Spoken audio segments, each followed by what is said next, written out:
Hello, everyone, and welcome to the 35th episode of Short Stories in Italian for Beginners.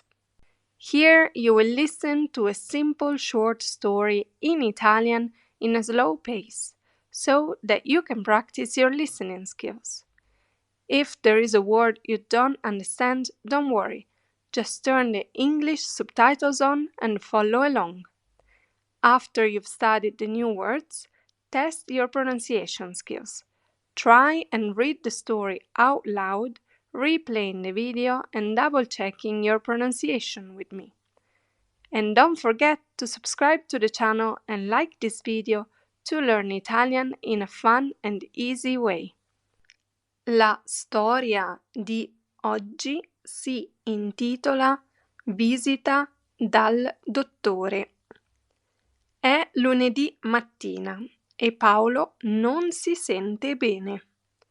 Ha mal di testa, mal di gola e un po' di febbre. Tossisce spesso e si sente molto stanco. Pensa, forse ho l'influenza. Paolo chiama lo studio del dottore e prende un appuntamento. Dopo un'ora esce di casa e va dal dottore a piedi. Fa freddo e Paolo indossa una sciarpa. Nella sala d'attesa ci sono altre persone. Paolo si siede e aspetta in silenzio. Dopo alcuni minuti, l'infermiera apre la porta e dice: Paolo, puoi entrare.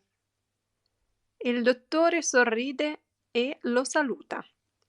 Buongiorno Paolo, come stai? Non molto bene, dottore, risponde Paolo. Ho mal di gola, febbre e tosse. Il dottore ascolta il cuore, guarda la gola e misura la temperatura. Poi dice: Hai l'influenza, devi riposare. Il dottore scrive una ricetta e spiega: Prendi questa medicina 2 volte al giorno. Bevi molta acqua e tisane calde. Non lavorare per alcuni giorni. Paolo annuisce e ringrazia il dottore. Poi va in farmacia e compra le medicine. Quando torna a casa si mette a letto. Beve una tisana calda e guarda un po' la televisione. Si sente già più tranquillo. Paolo sa che deve riposare. Con un po' di tempo e cure, presto starà meglio. Fine.